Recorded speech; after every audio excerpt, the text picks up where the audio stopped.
He was looking at now. Good evening, citizens of Louisburg, and welcome to our August 21st meeting of the Louisburg Town Council. And we'll begin by having our clerk, Ms. Perry, to call the roll. Mayor Neal, Here. Councilman Dickerson, Here. Councilwoman Stewart, here. Councilwoman Stein, Here. Councilwoman Wright, Here. Councilman Clancy, Here. Councilman Russell. Here. And Councilwoman Wright, could you give us our invocation, please? And we stand if you're able. Most holy, everlasting, eternal God, our Heavenly Father. Once again, Lord, we come to you thanking you for another day. A day that we have never seen it before and one we'll never see again. Thank you, Lord, for those that have come out and assembled here this evening to go over the business of the town. Thank you, Lord, for each and every one that's here. Bless their home from which they came, Lord. Just give us the strength to go on and do what is right for the town of Louisburg. I thank you for these blessings and other blessings in your most precious and holy name. Amen. Amen. Amen. Thank you.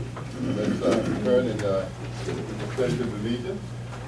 I pledge allegiance to the flag of the United States of America and to the republic for which it stands, one nation, under God, indivisible, with liberty and justice for all. Item number 4 on the agenda is the adoption of our agenda. Could I get a motion to adopt tonight's agenda? I'd like to make a motion to amend the agenda. After item number 12, I'd like to have a discussion on the preservation of the historic theater here in Louisburg. Okay, you've heard the amendment for item 12, after item 12, to have a discussion on the preservation of the Louisburg Theater. All in favor? Aye. All opposed? No. No. That was amended the agenda. I was. We do it by show of hands? Yeah. Yes, that's all in favor. Let it be known by show of hands. All opposed?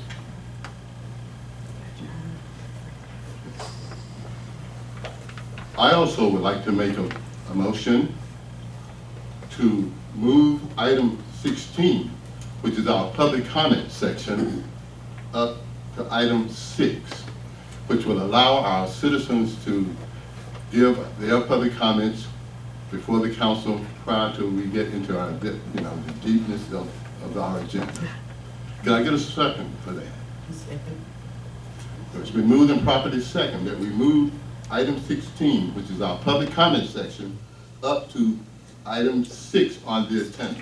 This will be a continuation beginning tonight and going forward from here on.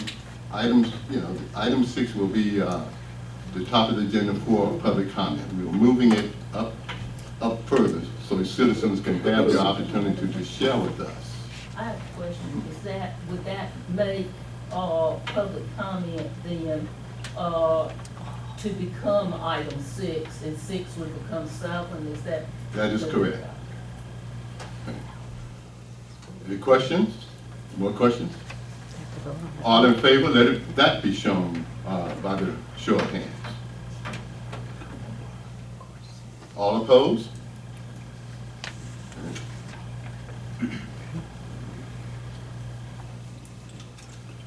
Mayor, I would also like to amend the agenda to, when we go into closed session, currently we're going in under real estate. I would like to add another provision, personnel 143-318-11A3 for legal, to discuss personnel also at that time instead of just real estate. Okay, it's been moved and, could I get a second on it? Second. It's been moved and properly second that another item be added to our closed session for discussion of personnel slash legal thing for our closed session. However, I would like to say that this information that we're about to discuss per this motion, I feel that that issue can be discussed and should be discussed in public. However, since the motion is moved that we go into private session to do that, I just wanted to make the record, let the record show that I believe the citizens should be aware of that issue that we are about to discuss in closed session. All in favor? All opposed?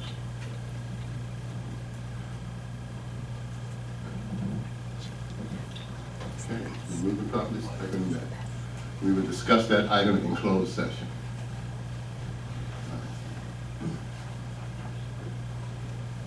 Okay, going forward. Item number, that would be item number 7. The proclamation for the National Healthcare Center Week. Okay, approval of the adoption of the minutes. Could I get a motion to approve the minutes? Mayor, we need to approve with the corrected statement about Emma Ruth was not present for the meeting. So So noted. So noted. I move we approve the corrected minutes. It's been moved and properly second that we approve the correction of the minutes as indicated. All in favor? Aye. All opposed?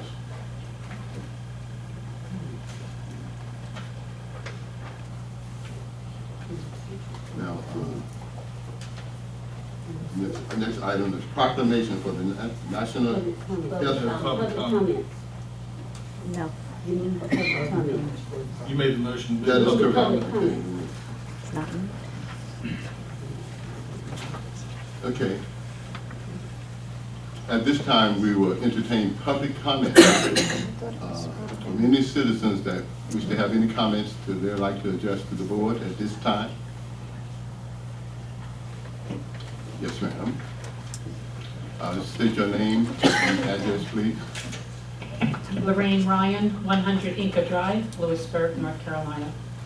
I work at 109 North Church Street, which Louisburg, City of Louisburg just sold, and at-home counseling services is located in there now. Not that any of you need mental health counseling, but we're available. I want to thank Keith Callahan, who I just met, I talked to him earlier, for getting the high grass cut in the abandoned, burnt-out building next to us. It's bad enough that our clients have to come in and ask us all the time what's going on with this building next to us. But we had the eyesore of the tall grass, and because of the tall grass, or not because of it, we had some snakes, baby snakes, I don't know, baby little snakes, and they came out actually on one of the hottest days of the year last week, and then went on our sidewalk, which is the entrance to our handicap section, and then fried. They didn't last very long on that concrete because, you know, you can't put your dogs on it anymore, let alone a little baby snake. So hopefully the snakes will be gone. We do still have feral cats living on the porch. And every other morning or so, I'll see the mother come around and jump up on the porch, and there's some babies up there. I don't know how much longer they'll stay there, hopefully not too long.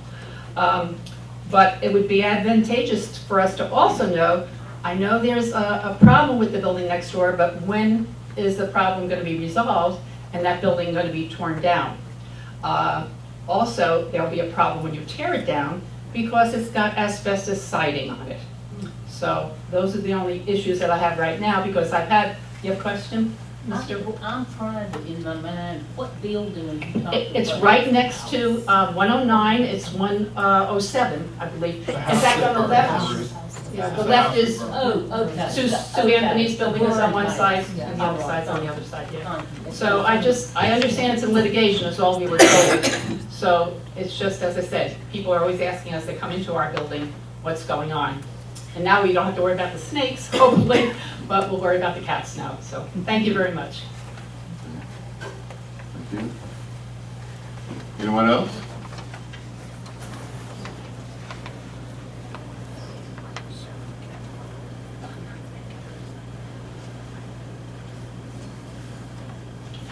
Hi, I'm Joyce Knapp, 203 John Street. Thank you. Councilman Russell, can we go back to the other facility now that we have microphones? We got people in the hall again. We don't have to. Thank you.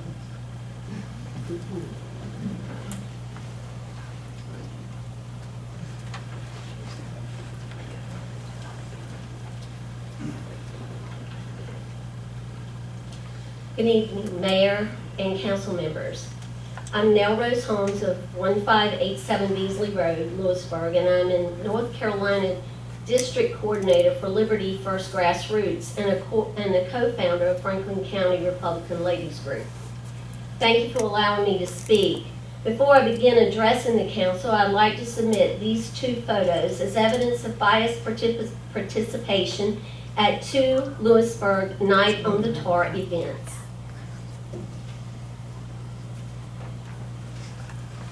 Many times in life, we experience unfairness and realize life isn't always fair. It's important to set the record straight when possible. The issue I bring to you tonight is the unfair treatment toward the Republicans and their candidates who asked to participate and were shut out from participating in the event called Louisburg Nights on the Tar, while the Democrat Party was allowed to participate on 2 occasions. Our group asked permission to set up our booth at the event, and we were denied permission to participate both times we inquired. We were immediately informed political activities were not allowed at the event, yet the Democrats were allowed to advertise the event on Facebook, set up a booth to register voters, and campaign for their candidates, as seen in the first photo. I called Andrew Smith of Parks and Rec back after the first event to inquire why the Democrats were allowed to participate and the Republicans were shut out. Andrew assured me the Democrats had been informed that they were not approved to participate. Therefore, our group would not have permission to set up at the August 18th event either. On August 18th, the Democrats participated again by registering voters inside the event perimeter as indicated in the second photo. And they set up their booth to promote their candidates across Main Street within eyesight of the event. We asked for equal opportunity for our candidates and to campaign and to register voters at public events such as Friday nights on the Tar. We're not asking for special treatment, just fairness. We want an explanation as to why we were prohibited from participating and Democrats were permitted to participate twice without permission. To be fair, the rules need to allow both parties' participation since clearly one party will not follow the rules. Thank you for your time, attention, and clarification on this matter. Thank you. The other part.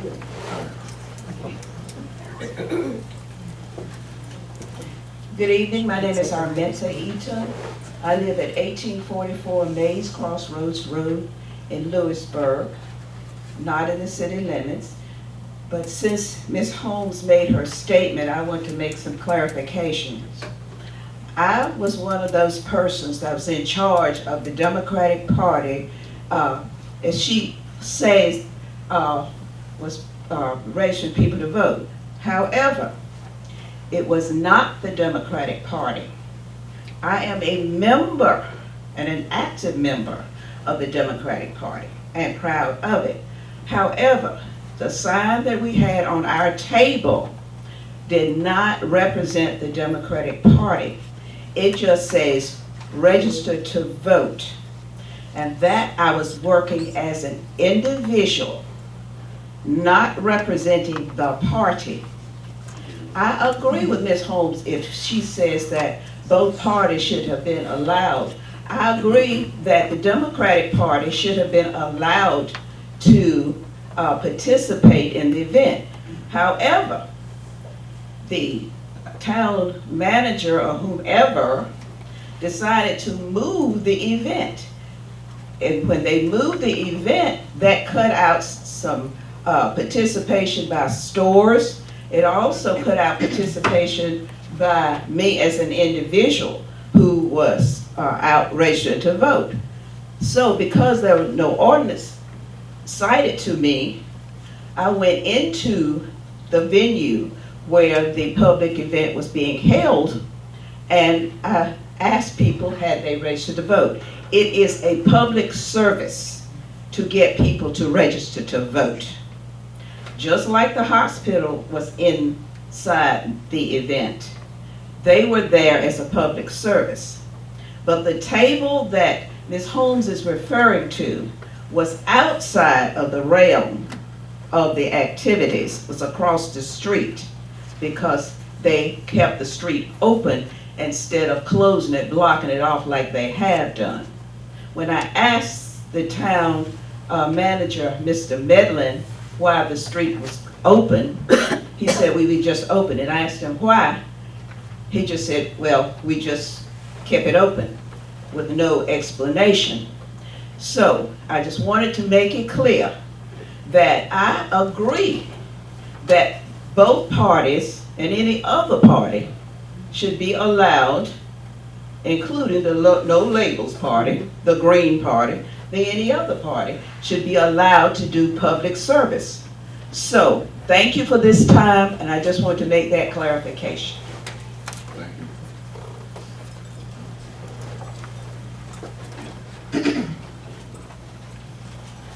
Hello, my name is Andrea Wooden. I am the business in question. I have the business Purple Dot Piercings at 119 North Main Street. I, as a private citizen and registered Democrat, decided I would love to have people who knew what they were doing outside of my business registering voters. It does not matter to me what you register to vote as. That is your personal decision. I just want you to vote. I think it's super important. You'll have to bear with me. It has been a really rough few days, but I have something prepared. In July, I had a voter registration outside of my business for the Friday Nights on the Tar event. It was run by Democrats, and several of the town council candidates were hanging around and stopped by, and we had some signs up. I invited them. Thursday night, I got a call to text. I got a text to call Sean Medlin, the Louisburg town administrator. When I called, he told me that I could not have any political party set up outside of my shop for any town events. He said that this is a family-friendly event with no politics. He also said that the Republicans had found out and asked why they were not invited and had been complaining that they were denied access. I have also heard since last month, I brought all this up to the person in the Democrat Party that I had been coordinating these voter registration events with. I asked for advice, and I was told that it was fine, it was not a policy. I could set up a registration table, a nonpartisan voter registration table. This past Friday night, there were no signs out front of my shop that advocated any politics whatsoever, other than here's one to register to vote, here's some links for you to find some safe activities in the community. I do have a Facebook page called the Franklin County Liberal Collective. It's not affiliated with anything. It's just a place to share information, things in the county. And if I, on my Facebook page, want to share information about a town event, I don't see how that relates back to the Democrats. I was informed there was no policy and that I am allowed to set up this nonpartisan voter registration table as long as there are no candidates for office or candidate papers visible. They also requested that I call Sean on Friday morning, so I did. His mailbox was full, so I texted him. I informed him of our plans and what I was told. It is my right to register voters. I specifically said I have gotten the okay to register voters outside of my business and that this will remain nonpartisan with no candidates or candidate information outside of my shop. I should also note that I do believe it is my right to have information inside my shop. And that is how this event was run. He did ask me again, according to your text, you will have everything set up inside your shop. Ms. And- Woodard, Yes, your time is up. We have Okay. 3 minutes. And I Okay. appreciate what you. thank you very much.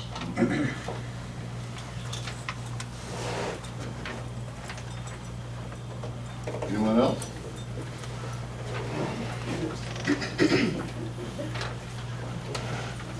I promise this is not political.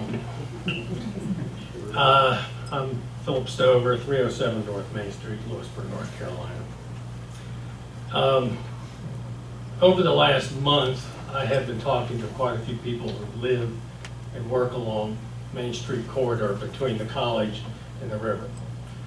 Starting with the president of the college and several business owners all along Main Street. They all expressed the same concern. Traffic on Main Street is getting heavy and fast. People are ignoring the crosswalks, they're ignoring the speed limit, and it's just a matter of time before somebody gets hurt. Gary Brown, the president, says, he says, every year I just sweat over whether our kids are going to be able to get through the year. He says, I beg them to be careful, but you know how college kids are. So I have some suggestions on how to improve the situation. First, I think we need to expand the restricted speed limit up to Justice Street. That would include the college and give people a chance to slow down before they got to downtown. That we need to put up signs similar to what Wake Forest has done in Southeastern. These are signs that go in the middle of the street and that clearly say that North Carolina state law requires you to stop for pedestrians at the crosswalk. I think we need increased enforcement of the speed limit. But I also don't think our current police force should be overburdened with that responsibility. So I think the town should consider hiring some unarmed auxiliary officers to just enforce the speed limit. The cost of that could be possibly offset by the fines that would be levied. And finally, I think we need to install some traffic calming devices along that corridor. I would suggest that we put one at each end, just between Justice Street and the college, and over at East River Road, between East River Road and the Depot Hill, and then ones on either side of each of the 3 crosswalks that are not at an intersection. These should be designed so they require people to slow but not stop, so they don't impede the traffic flow, but get people to slow down. I would like your careful consideration of these things. I have this written out, and I'm going to give it to Mr. Benton. Thank you. Dr. Stover, what was the last thing you said, installing? Traffic calming devices, commonly known as speed bumps, but you can also use rumble strips, things that, you know, if you go over at a high speed, you're going to jar, but if you go at low speed, and speed bumps can be these awful things that you have to come to a complete stop and crawl over, but they also can be low where you could go over them at 20, 25 miles an hour. But if you get up to 30, 35, 40, as sometimes people do, they would give you quite a jar. Are you talking about some that I've seen in like new developments that are like this, that are brick and maybe have slanted sides? Exactly. That don't Yeah, jar the don't car, knock your damage battery the right car. out of I line. mean, people with bad backs, Right, exactly. just wince at those Sure. that you see that I call really a speed bump. Right. Now, I'm not going to try to tell you what you should do. I think, I'm sure DOT has quite a few experts that could work with the town on how to design these things so they meet both needs. Okay. Any other questions? Thank you, Tom. Any other comments?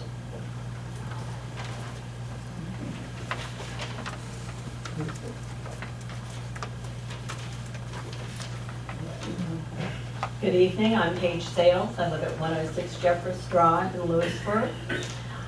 I'm here tonight to talk about Friday nights on the tar, and the consequences, the actions to not close Main Street. I understand that there could be many reasons why the decision was made. However, none of the businesses on Main Street, I mean, there are three of us, come on, there are three businesses, it's not like we have a whole lot, were notified of this decision. And what you may not realize is that one of the businesses was brand new. This was their chance for a lot of people to come in to their business. But people weren't going to cross the street. We were barricaded to the crosswalk. That person ended up closing her shop early, whether it was because it was fruitless to be open because all the activities were inside the parking lot, or what, I don't know. I do know that for my business, we took a hit financially. Summer months are slow, and we've been very fortunate that Friday nights on the tar is there because it helps bring in people, it gets people into the shop, it helps raise our bottom line in these slow months. Summers are slow anyway, but they help. If we had known the streets were going to be plugged, we might not have purchased as many items as we usually do. We know how much we have to purchase for a usual night on the tar. It's considerate, it's helpful. I also worried about the safety for the kids. We were lucky. Cars do fly by back and forth. Kids are used to having that road open, and they're used to being free in the streets, running back and forth. And the town officers did a great job of keeping those crossways clear, but kids are kids, and they'll sneak out and go underneath if they have an opportunity. I would like you to please reconsider this. We can host many people, we can open the streets back up, we can give kids room to move. They were right next to the brewery. I know some people were having some heartburn over that because talk about family friendly. And yes, some people do consume alcohol with their children, not everybody does. And the bouncy houses were at a separate place. Parents could still, because of the blockade, they wanted to drink a beer, they could come over and partake. But if you didn't want to, you didn't have to have your kids over there. So please reconsider. Think of the businesses, think of what's going on. I know you've heard from Ms. Wooden, but you talk about wanting businesses to come to town. You talk about wanting to increase what's there, but you need to support what's there too. So thank you very much. Thank you. Anyone else?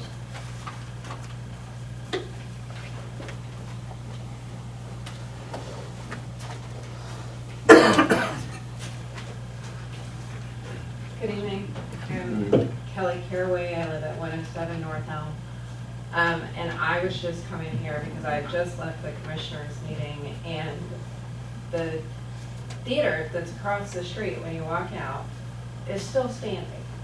And if people don't take this seriously, our landscape is going to change significantly. And being a commercial broker and a residential broker in Franklin County for 15 years and having lived here for 25, I think it would be a huge disparity to our area. And so I'm just making sure everybody knows that I don't think the final gauntlet has dropped on this subject, and that I think everybody needs to send a letter.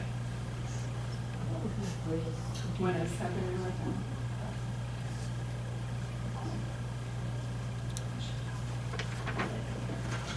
Thank you. Anyone else? Okay, I want to thank you for all of your comments, and we appreciate them. Okay. The next item on the agenda is a proclamation for the National Health Care Center Week. And it's there, Ms. Amanda Coffin.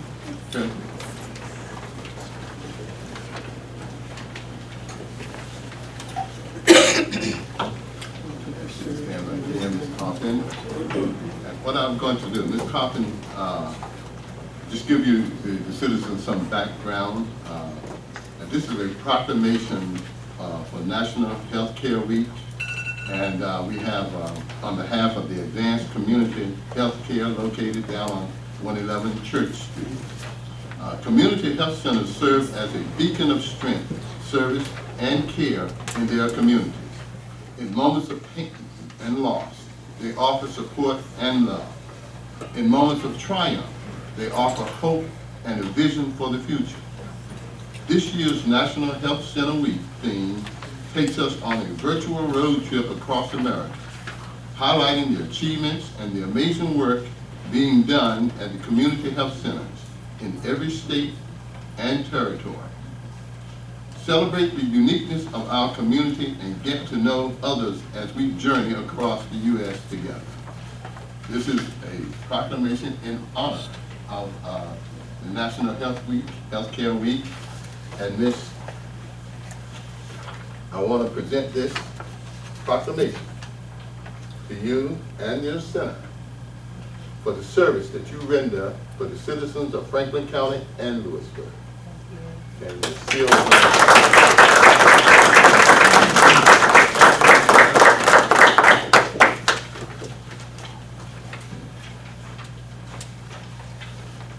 Next item, resolution of America annexation for Forest Hill subdivision. Mr. Callahan. Mayor and Town Council, in front of you tonight, we have a request to direct our town clerk to investigate proposed annexation. To give you a little bit of background, this resolution is the first step towards the annexation process.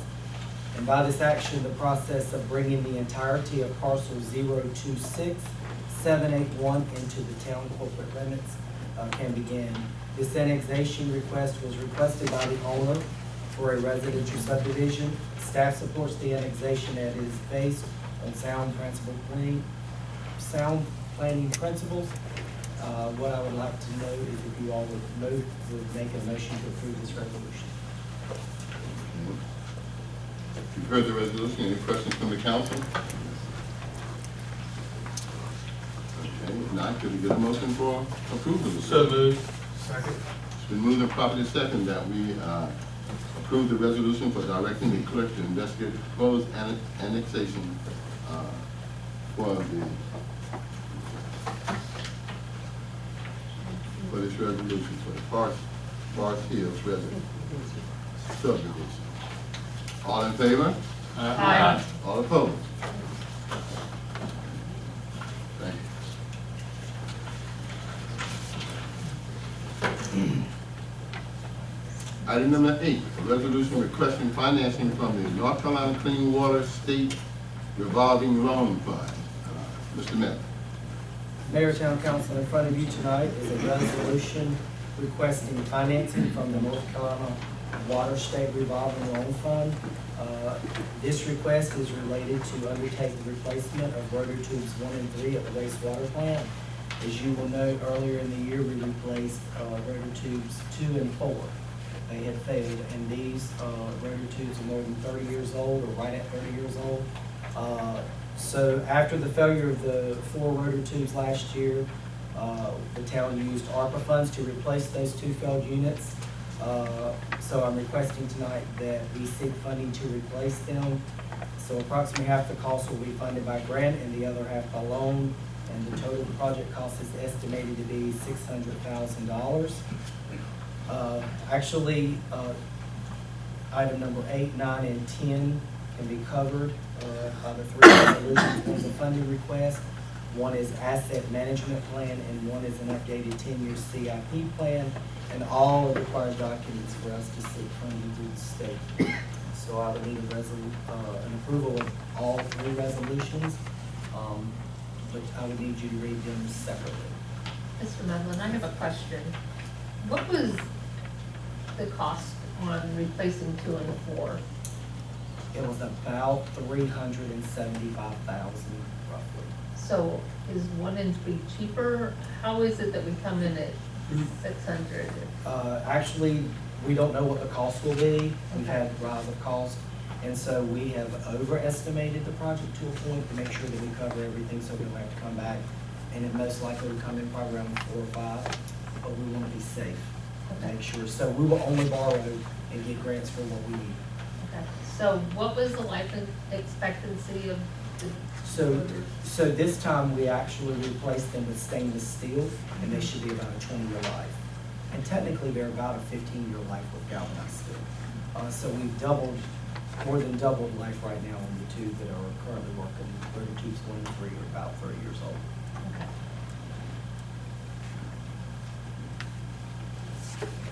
Any other questions, Council? Okay, we will seek approval of these resolutions via 8, 9, and 10, as you indicated, and they should be done on a separate vote. Could I get a motion for the resolution requesting financing from the North Carolina Clean Water State Revolving Loan Fund? So moved.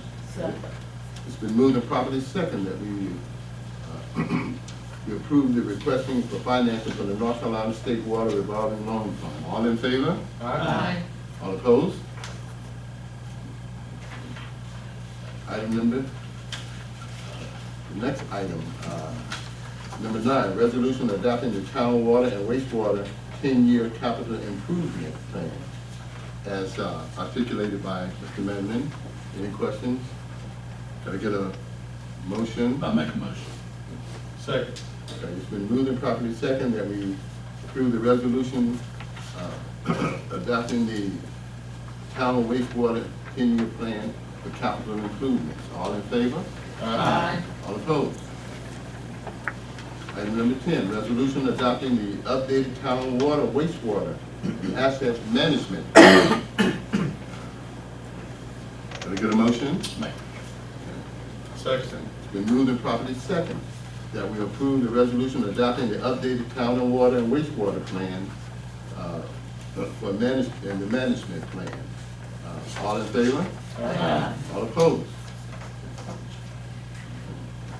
Item number 11 on the agenda, approval of the budget amendment number 1 for the fiscal year 2023 and 2024.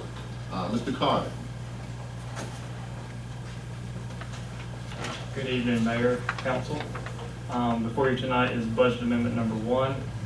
The purpose of this budget amendment is to budget for the roll forward of the purchase orders that remained open at the end of the last fiscal year. I've listed on your agenda report some of the major purchase orders that this includes. One thing to note is the transformers and the Green Hill electric materials and labor purchase orders will be rolled over, but are not included in this budget amendment. A portion of these will be paid out of the currently budgeted funds that were approved during the adoption of the fiscal year 2024 budget. The remainder is expected to be paid in fiscal year 2025. Other adjustments in this budget amendment include a reallocation of the building maintenance accounts for the operations center roof repair, which is a total cost of $13,000.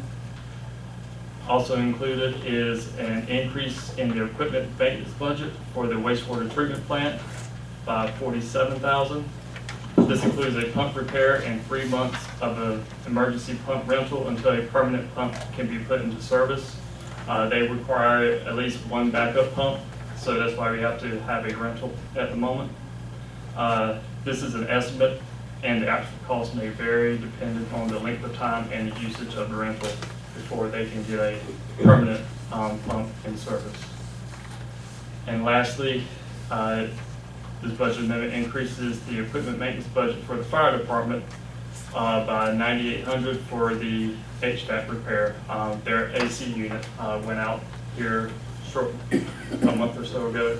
This is to replace that. One other thing to note is the generator for the wastewater treatment plant is budgeted in the electric fund. And the fire department also has a rollover purchase order for a generator that was allocated to the electric fund.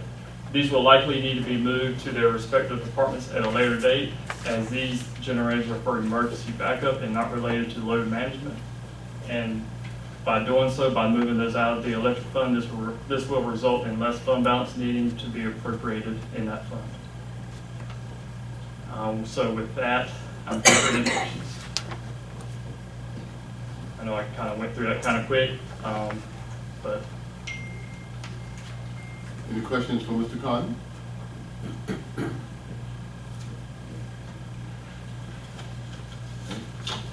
Not, could I get a motion for approval of the fiscal year 2024 budget amendment number 1? I make a motion to approve the budget amendment number 1. Second. Okay, it's moved and properly second that we approve the budget amendment for the fiscal year 2024 budget amendment number 1. All in favor? Aye. All opposed? thank you. The next item is the adoption of the public records request. Mr. Matt. Mayor, Town Council, in front of you tonight is a request to approve a public records request policy. The town has not had a policy in place, and the purpose of this policy and the accompanying public records request form is to provide consistency in responses to public record requests and to provide a mechanism by which staff can track such requests. This all came about a couple of weeks ago. We had an individual that came in and asked for several things. However, they did not want to share their name and address. And all we're asking for is pretty standard that you give your name and address and sign that you were requesting the information. So we need to adopt a policy that states that when they come in and ask for this information, we don't mind to share, we just want to know who's getting it. How specific do these requests have to be? They can be, they can get as detailed as they want. They have to give us detail. They can't come and say, I want all of your assets. What do you need? I mean, do they ask things from a certain date or in a certain category of, well, I mean, The request we got was actually for one certain group of items, and we particularly didn't have those items. And so we did provide somewhat of a list of what we had that was closely related, I think, to it. But, we tried to accommodate as much as possible. But we were just asking that they be specific and tell us who they are and sign off that they're asking for the information. I know, a couple of months back, we had a list of all the things that we were responsible to keep and things that could be let go, and I just wondered if that kind of information is also, that's also available for the public. Is any of it on the website or anything? Okay. But they could come to the office and things. Thank you. Any other questions?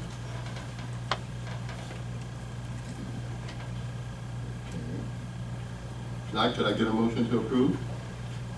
Make a motion to approve. A second. Okay, it's been moved and properly second that we adopt rules for our public records request. All in favor? Aye. All opposed? Okay, the next item is the new item that was introduced. We'll talk about the movie theater. Mr. Russell. Yes, Chris, it's been brought to my attention that several members of our community have expressed concern over the historic theater located directly across the street. I've received several items of correspondence and phone calls as to why the council has not responded. I do understand that it is a county building. However, it is in our front yard, literally. And we talk about historic preservation here. We have a historic preservation committee, but yet we're willing to sit by as our history gets demolished, moved, etc. And I think as a council and as a town, we need to represent the people that put us here and have a discussion on what we can do to possibly talk to county commissioners and county manager in ways we can possibly work together to save those structures that are important to our history. Any other questions from the council on this? I have a question, Mayor. Were we ever contacted by the county in any official capacity about the theater? Was Mr. Slater contacted? Was Mr. Medlin contacted? Was there any other discussion with you and the county as far as what they're doing? Well, yeah, I had a discussion with the county manager regarding that, and at that particular time, it was prior to their meeting, which was to be their next scheduled meeting, which is now passed, in which they were expecting a report from their architects, who was to give them a report on that building, the movie theater. That was on their agenda. And I've since learned since that time, the architects made the recommendation to the county for the building to be torn down. And, But you never shared that conversation with the rest of the council as far as what you have with the county manager? No. And that was just a general conversation. And she was just informing me of their meeting, which she had put out on their public agenda, that what they would be discussing at their meeting that upcoming night. Hey, can I make some comments? Sure. I've been involved in historic preservation ever since I guess 1977, 78, definitely since 79, when Person Place Preservation Society was founded. I've served in that period of time twice as president of it. I was on the council at the time, and that we set up the historic commission, local historic commission, and that was. Councilwoman Stewart, let me ask you to pull your mic a little bit closer. Oh, okay. Oops. Is that better? Is that better? Yeah. Thank you. I served, was instrumental in helping establish, along with Mr. King, and a citizens committee that served trying to organize it for the local historic commission. And so I feel like that I can speak fairly well on the background of that. There's some things that can be saved, there's some things that can't. You have to, I think you need to look into what the ramifications of things are. At one time back earlier, came up about whether to save the First Citizens Bank. That was torn down and there's another building put there.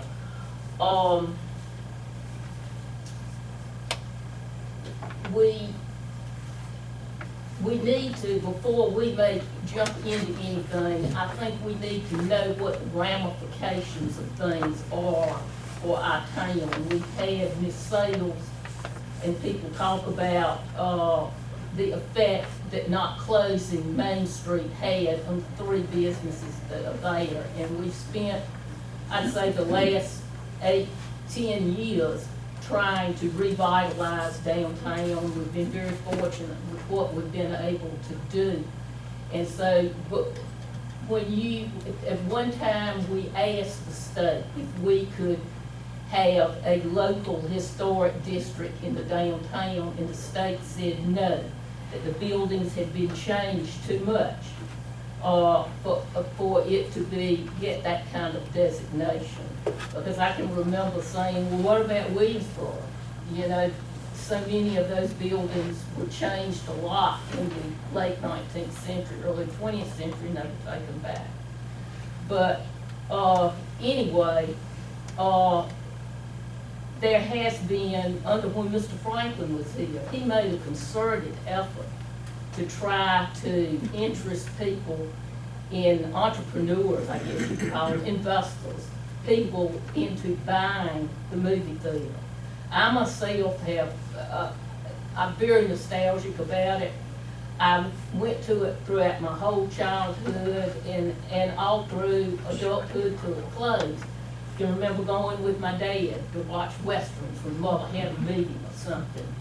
And dating, being there with your high school friends. It was wonderful. That was a different era, and we cannot go back and recapture that. Other places have tried to, and most of them have been unsuccessful because people are either gonna stay at home, COVID didn't help anything, or they want to have many, many more choices. And, but John tried to market it to these people, get them interested in it, or perhaps for a restaurant or apartments. The people that I know that looked at it, they shook their heads. It was too much, they could not see that they could recoup the money that they had. And so those are things that I think we need to weigh seriously, because I think we need to find out what is involved if you have the downtown declared a historic district, which it is not right now. How does that tie the hands of people who might want to buy a building when the buildings are still empty? And how will that affect how they open their business or how they run the business? Because I know that there are a lot of caveats that go along with buildings and structures in the historic district. And I think we've got to look at it practically. I mean, my heart would love to see it. It would just be like being in Mayberry again. But we're not living in Mayberry anymore. And I think that we just need to consider that. And sometimes it just seems like to me that sometimes you have to take things like that into consideration. And you can say some things, but then other things you just can't really do. And I feel like, these are supposed to be reputable people. After all, I think that company is the same one that we're negotiating with about Depot Hill.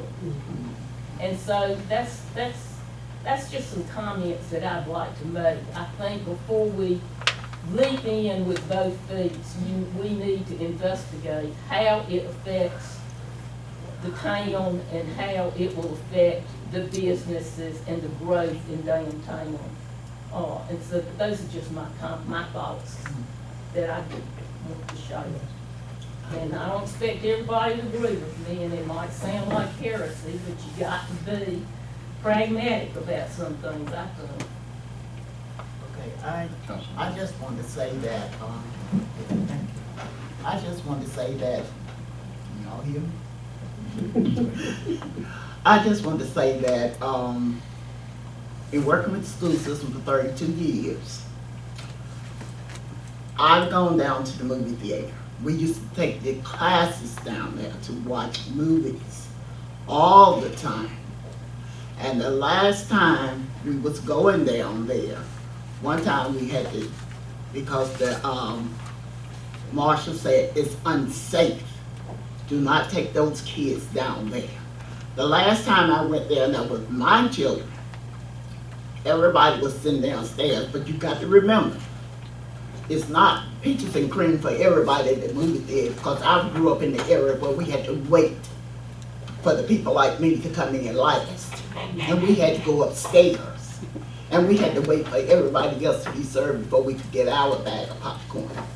So, and with the movie theater been sitting there a long time doing nothing. And the boy sit by itself. You know, some things, like she said, cannot be saved.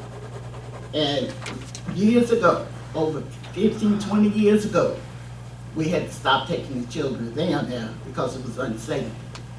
I mean, Louisburg Elementary, right down on the corner on West River Road, we would walk to the movie theater during Christmas, let them see a Christmas movie, different classes every day.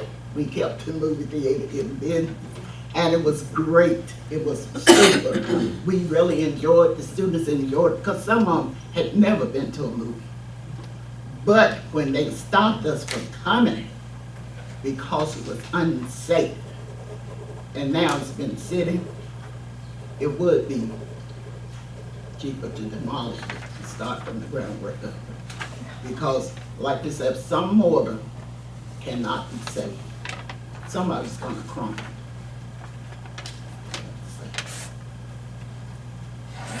Anyone else? Mayor, I have a comment to make. I think that a lot of the people in the public assume that this council has had something to do with putting this theater out for demolition, in which we read about it in the paper like everyone else. The fact of the matter is, that doesn't come through. We don't own it. I personally wish that there was an opportunity, realistically, not a theater, but a lot of other towns have seen it to repurpose their theaters into new opportunities for their community. In a little town like Louisburg, we're not a Wake Forest. We don't have oodles of opportunity of entertainment. So something like repurposing the theater could be a huge asset for our community if it was able to be saved. My largest concern is because there are two different types of historic preservation. There's the federal level, which is, I think, mostly what you're talking about, where it's very hard to attain. Well, that's to get on the national. To get on the national. And then we have our own, we have our own historic guidelines of territory. Perhaps what we could consider is changing what our map establishes as historical, so that tomorrow, somebody could come in and buy all of Nash Street and say, I see a mall going here, and there's, because it fits the criteria for Mr. Slater, he's like, okay, we can't stop you.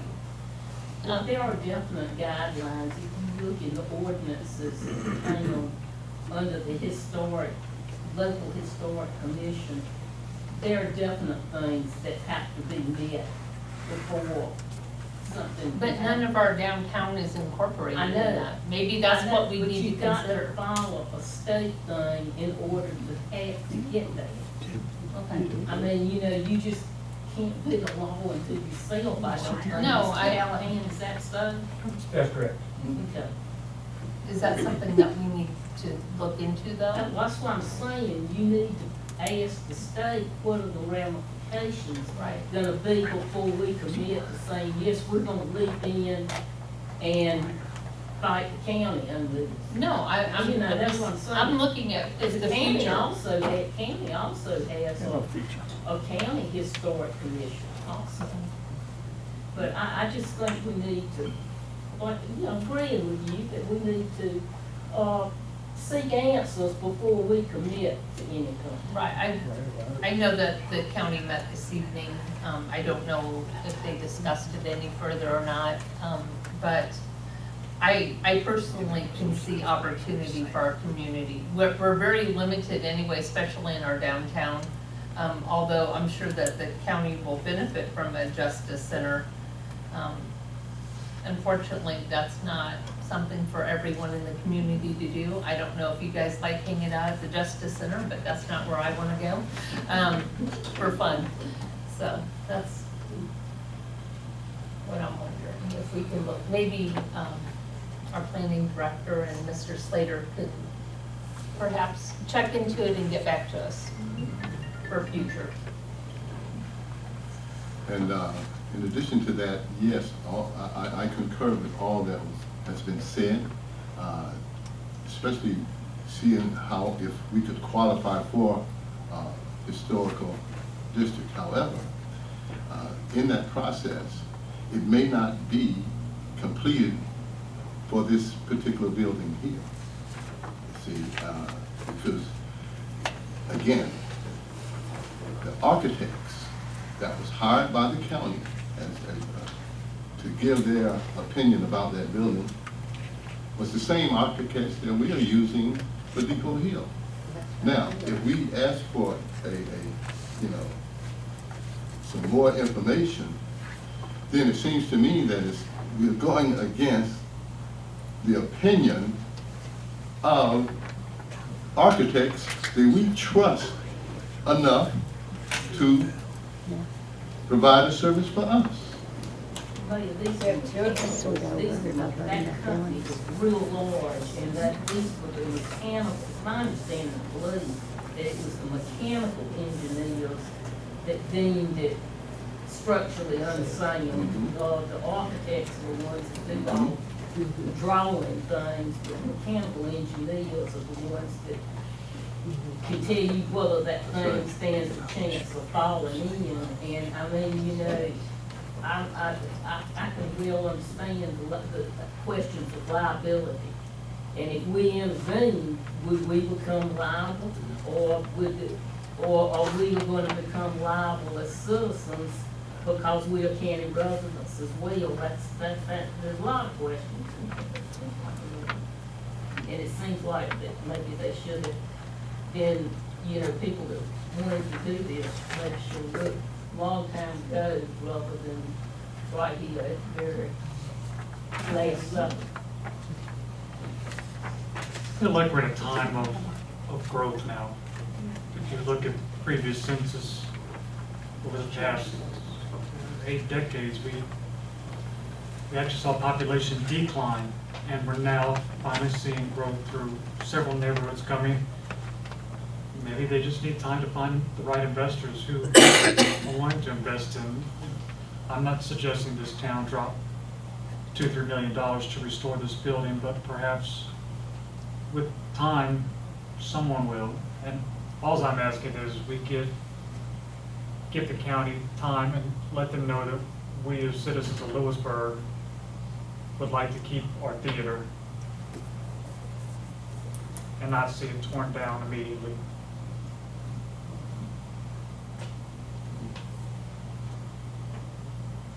Mayor, I have one question. Being practically the newest member of the council, do you know when you all, or when the council made a decision to enter into agreement with the county that they could have this building? Do you know when that happened? No, the town never owned the building. The town never owned it? No, it was always a privately owned building in which the county purchased it from the private We owner. own the building next to it. Okay. Before the old This 40. one, the small building over here? Okay, thank you.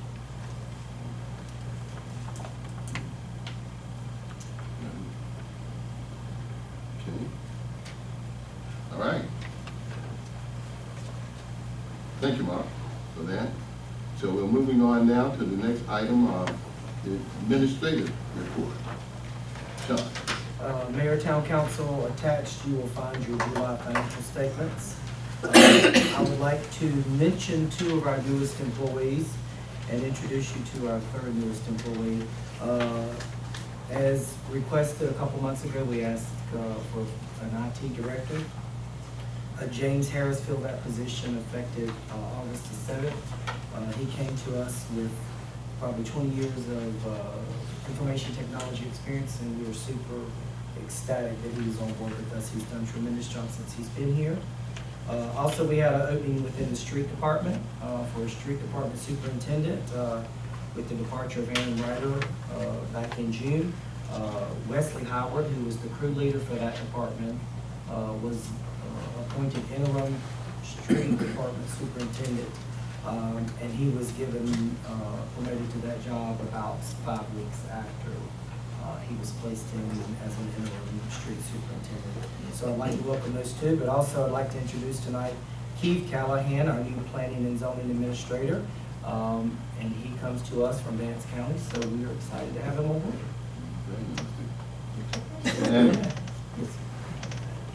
Just because it's benefit, could you maybe tell us what types of things Mr. Harris is gonna be doing, sort of on a day-to-day basis as an IT director? I mean, if they have a question about something, how can we relate to them? So when James came on board, James came in and assessed our system to see where we stood, what we might need. And he has made some recommendations. He will get us up and running more with technology where we've been behind a little bit, maybe not having the latest Excel, working off Excel, Microsoft Office product, working off older versions. He's working to get us updated for that, and he's evaluated that. He's evaluated our server.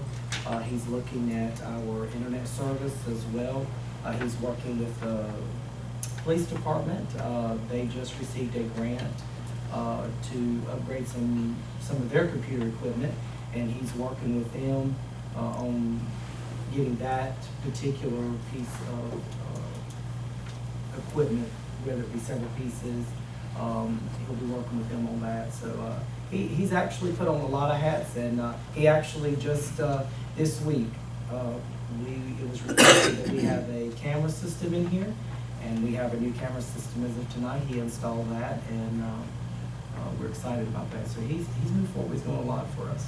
Will he be addressing anything as far as updating some of the information on the town web page, like employee list, and I mean, you know, things that might be of interest to the public, or?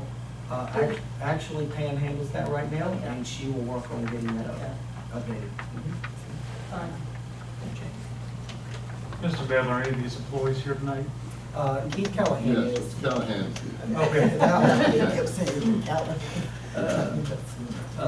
But no, anytime that you're available and want to meet with the employees, please feel free to stop by. We'd be happy to have them here for you to talk to.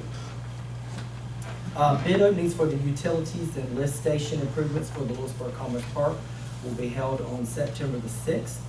Ref grading has been completed on the southern portion of the Louisburg Commerce Park, which was funded by Golden Leaf. And if you're not familiar with that, if you go up T Kemp Road, as you turn into Cemetery on the Hill, that entire area there has been graded, and so we're working to get that completed. The town staff is working with the construction management attorney, hoping to have a revised architectural services contract to return to Oakley Collier by the first week of September, and this is related to the Depot Hill building.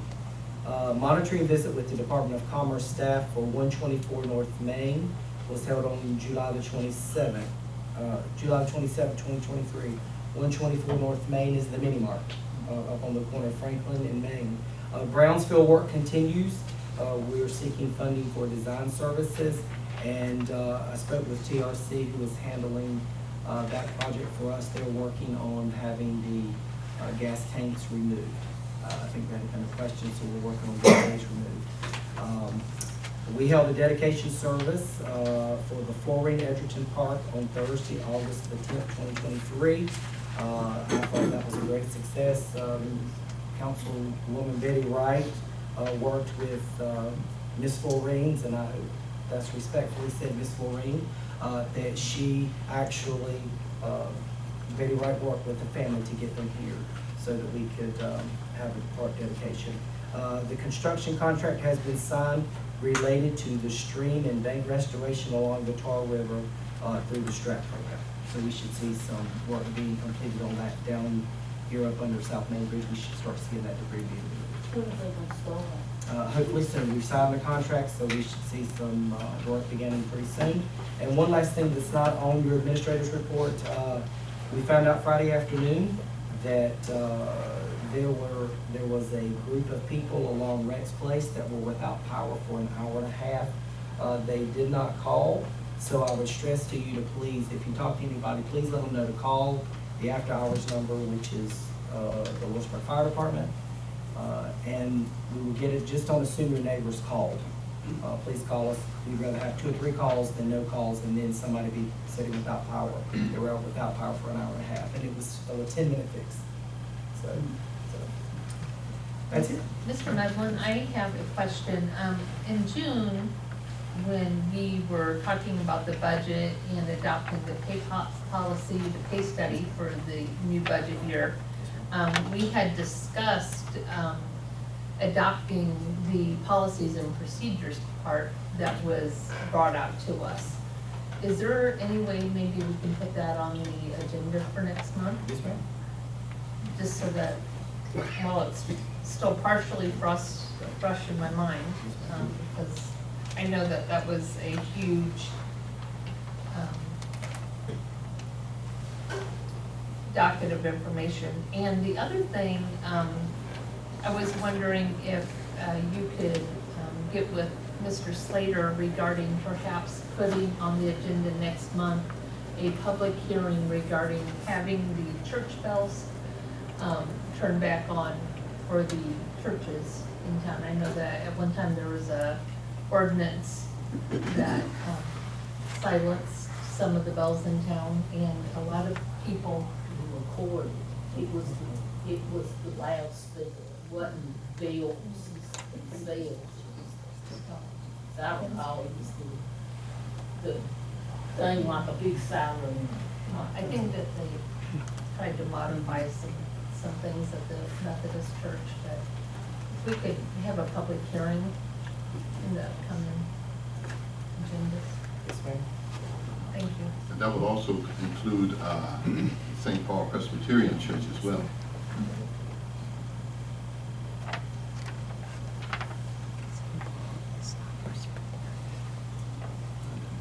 Okay. The next item is the mayor's report. And I want to just take a moment to try a statement for my report. And I just want to take this moment to read this. It says, registering people to vote is a noble volunteer community service which should be encouraged and supported at every public event and in every public space by every elected official and community leader. I find it reprehensible if some in this council would try to prohibit voter registration at a public event in the town, and I don't think the citizens will look kindly to us if we try to do this. I am puzzled as to why anyone would want to prohibit a service that has been supported in the past.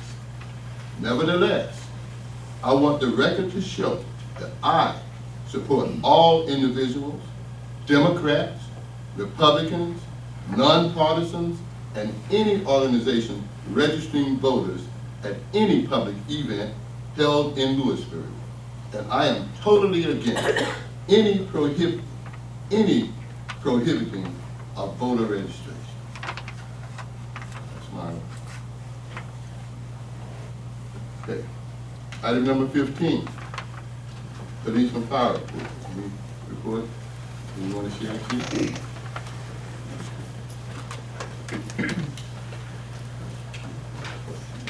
Good evening, Mayor and Council.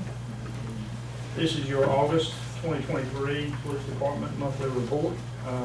Employee actions and recognitions for the month is number 1, there were none. Number 2 is recruiting and retention, there was no action there. Number 3 is community tip, and this kind of goes along with what Dr. Stover had already talked about earlier. With Franklin County schools are set to return to class on August 28th. The Cross Creek Charter School has already returned. They went back on August 9th. And students have been returning to Louisburg College last week and this week. And with summer drawing to a close, kids headed back to school. We just wanted to put out a few reminders for our kids to be safe. We have a significant number of kids that walk to school. We ask that kids stay on the sidewalk, not walk in the streets. And at Louisburg Magnet High School, there's a section along Allen Lane where there is no sidewalks. We ask the kids to stay a safe distance out of the street before walk towards traffic. Louisburg College students will be frequently crossing the crosswalks again at North Main Street. We're asking that motorists be mindful of this, of the increased pedestrian traffic at the college. Slow down, stop at the crosswalks, and pay attention in that area. I'm actually set to meet with the security director at Louisburg College this week, and this is one of the topics I plan on covering with him. Car crashes are the number 1 cause of death for inexperienced teen drivers, and we have a number of young drivers at the high school. Our officers will be out in full force when school goes back, so we ask that the kids please slow down and obey the traffic laws, particularly around the school. Number 4 is complaints against police officers, and the findings, there were none. Number 5 is the use of force in vehicle pursuits. On August the 1st, officers were involved in a vehicle pursuit of a vehicle with stolen license plates. The pursuit ended on Waters Lane on Highway 39 South, and the suspect was taken into custody without any incident. On July the 29th, officers stopped an individual for a traffic violation, and it was determined that the driver was an absconder from probation and had been for over a year. He gave the officers a false name. It was determined he was also driving while impaired. When the responding officers confronted him to get him out of the vehicle, placed him under arrest, an altercation ensued, which resulted in some cuts and bruises to the officers as well as the suspect. On August the 13th, officers were called to home to investigate a reported fight among family members. The officers were confronted by an intoxicated and agitated individual who was assaulting other family members. The officers reported pepper spray on the individual, and he was taken into custody with no injuries to himself or the officer. Number 6 is operations and notable investigations. I'm not going to go through the whole list. That's there for your review. I'll maybe touch on a couple of highlights. July 28th, officers responded to the emergency room here at Mariah Franklin. 2 individuals had arrived suffering from non-life-threatening gunshot wounds. It was determined that the shooting occurred on Middle Springs Road. Both subjects were uncooperative. The case is still being investigated. Had a vehicle stolen from Sheets on August the 9th. Our investigators were taking a vehicle in Wake County in charge of juvenile in that case. We had a vehicle broken into at Franklin Ocean Nursing Center. A suspect has been identified in that as well. And we had a suspicious death at the Economy Inn last month. That was closed out this month, determined to be an overdose. Number 7 is the budget summary. We are 1 month into the new budget year. 15.24% of the fiscal year 2023 and 2024 operating budget has been encumbered as of July 31st. This includes the majority of the capital outlay items on the budget, so that's why there's such an increase in the first month. With our grants, we're continuing to go through the Governor's Crime Commission IT project that we started earlier in the year. Again, as Sean has mentioned, we've kind of held off on this, anticipating an IT person to help us navigate some of these waters, and James has hit the ground running. We appreciate the service he's provided to us. Number 8 is the Department Training Summary. Staff has received training in the following areas: body camera implementation, juvenile justice procedures, bomb threats and swatting investigations, less lethal pepper ball training, NIVERS, which is our report writing system, death investigation, and I attended the bi-monthly chief meeting where all the police chiefs in the county and the sheriff rather gets together just to talk about ways that we can continue to make our communities today. Number 9 is community outreach and special events. Recognition of National Night Out. Our officers distributed donated school supplies to the kids in our community. Instead of having a hosted, centralized event this year, the officers just took this out into the community. On Friday, August the 4th, officers assisted the North Carolina Cooperative Extension Franklin County Center with the 27th Annual Franklin County Regional Horse Farm Tour event. Officers also helped attended the Floyd Green Ocean Community Playground dedication. Again, another event well attended. And on Wednesday, August the 16th, officers attended the Franklin County Health Department Back to School event at the Human Services Building on Industrial Drive. There were 113 citations written for the month, and your other stats are attached. Yes, ma'am. You don't have bond item of what speed limit signs are, and Yes. there is one on North Main Street, I think, on the Doc State's house.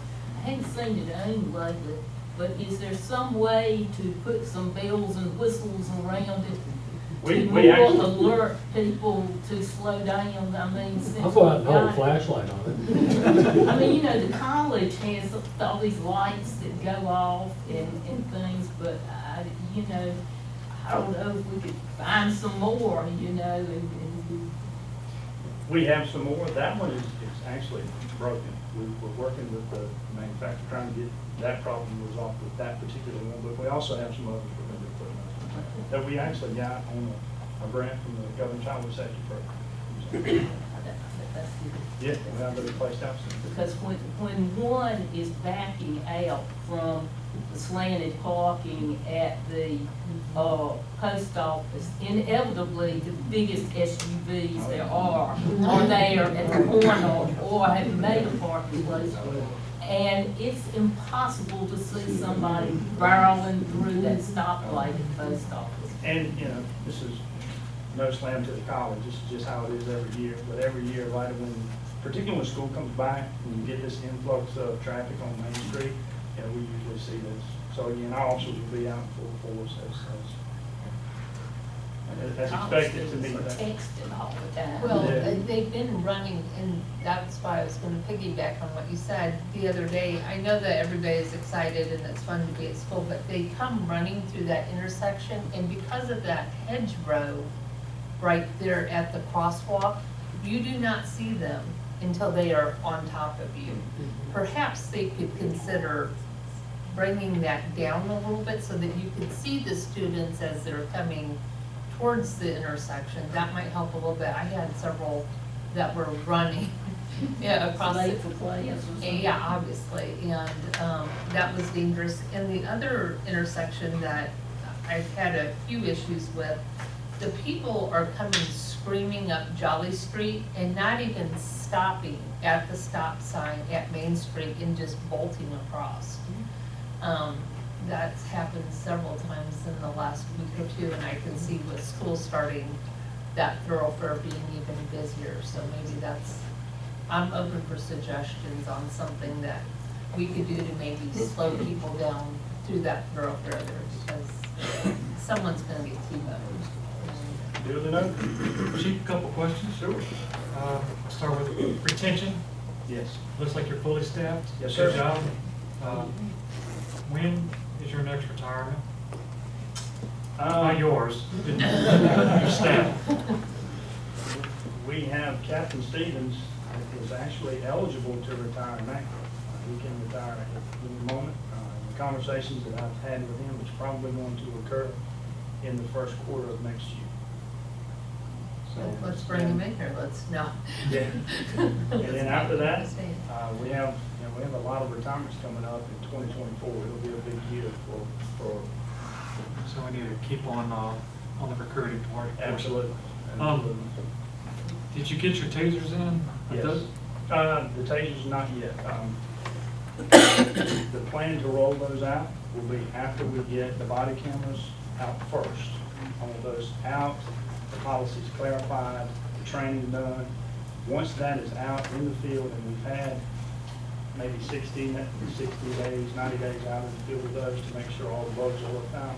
Once that's operational, at that point, then we'll switch gears and go to the taser. It needs to go in that order. And my last question, until we can find more permanent solutions, we as people as a whole have short-term memories, and school's been out for 3 months. Can we step up patrol just a little bit through Main Street, just with kids crossing, just for the next few weeks while people get used to seeing children again walking the streets and whatnot? That actually has already started. It started this past weekend. We had one officer actually assigned to run traffic in the downtown area between, Main Street between the downtown and the college. Because of the number of last week. Yeah, absolutely. Thank you. How was traffic going with the charter school? That was a lot of backup. I think the charter schools got their feet underneath them about times of release, as well as adding that stoplight. That stoplight made all the difference in the world. All right. Thank you. Thank you, Chief. Okay, fire department, representative from.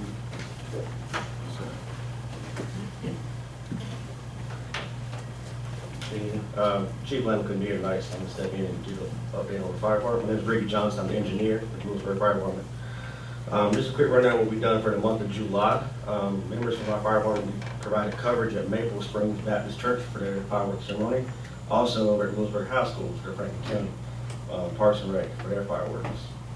Recently we did a live burn training on July the 18th. We had Epsom Fire Department and Administrators Cross Fire Department assist us with that training. We burned down a house in our downtown area. Also recently, Lieutenant Womack and myself, we assisted the Franklin County Fire Marshal's Office with fire inspections at houses in North America. We did both buildings there, the one on K-Line and also on 56 Highway. We've also completed fire inspections of town facilities over the last 2 months with minor violations found and all the issues have been resolved. And in July, we ran a total of 36 calls for service in town Louisburg.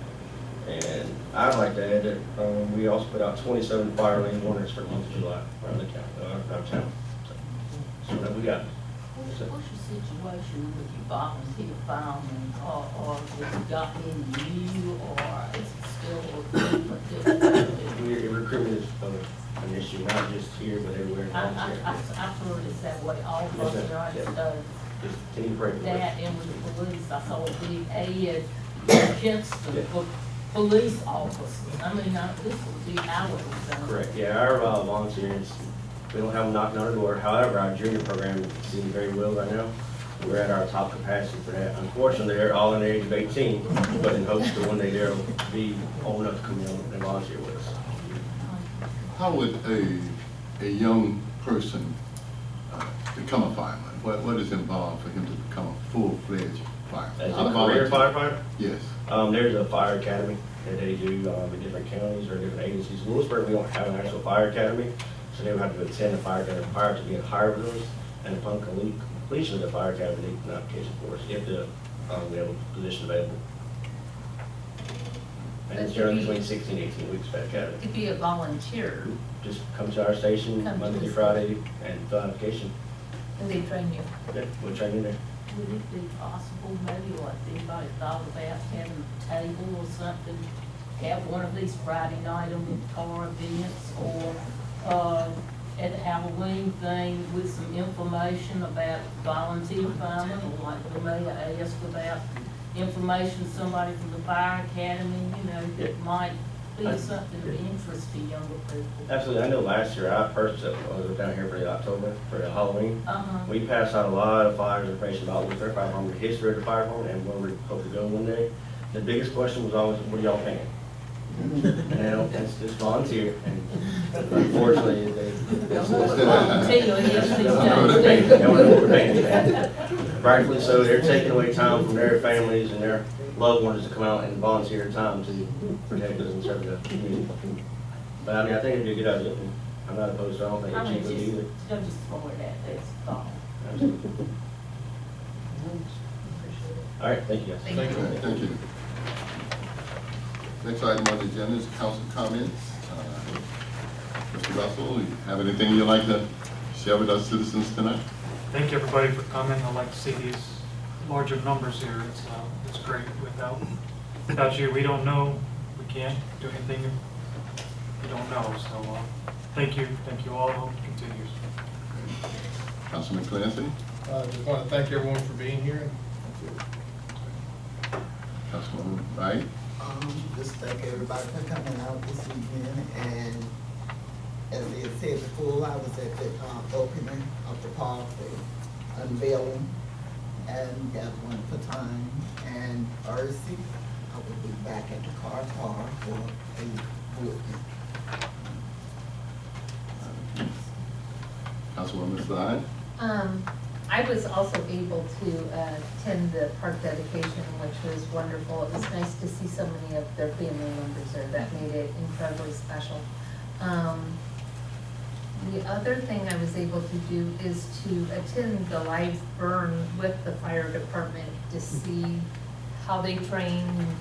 It was really encouraging to me to see how many other departments came to train with our department so that they had ongoing education, which is what they need to do to stay current and safe in our community. On 9/11, September the 11th on Monday, there will be a ceremony, a 9/11 ceremony held in front of the county courthouse.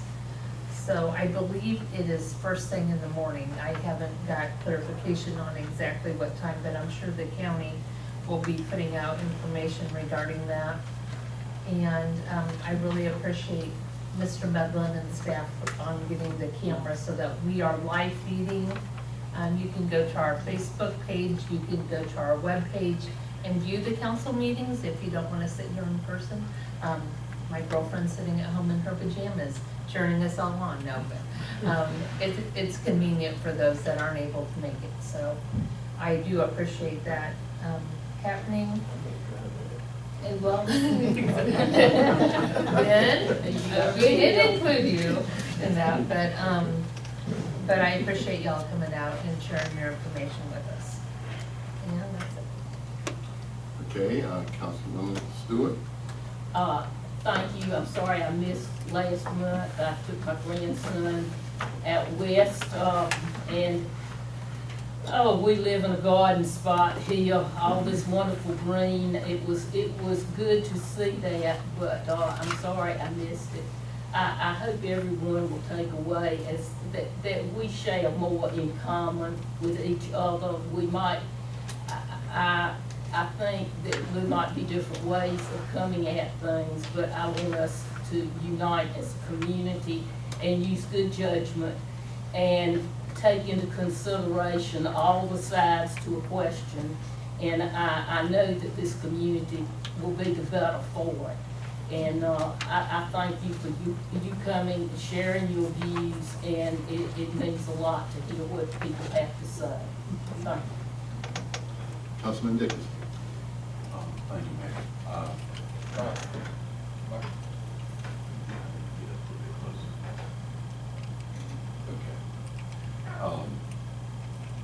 I also attended the dedication that Miss orientation, the park there. It was very, very nice. It was good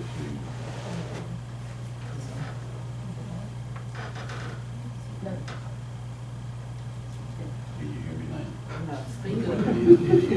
It is on green. Okay. Okay. I did attend the park dedication, thoroughly enjoyed it. And also had the opportunity to go to Kemp Road to look at the grading that had been done there. I'm glad that they can finally be working on the river. We've been talking about that for almost 2 years now. So I'm glad that they're coming to do that. And again, thank you all for coming this evening. And please be safe. Thank you so much. Okay, thank you, Councilman Dickinson. Okay, the last item is a closed session. We'll be going into a closed session as for a motion to 143-318-11, A5 for real estate, as well as 143-318-11 for legal. Could I get a motion to go into closed session? So moved. Second. We move the property second, and we will go into closed session. All in favor? Aye. All opposed? One opposed. Okay. Thank you.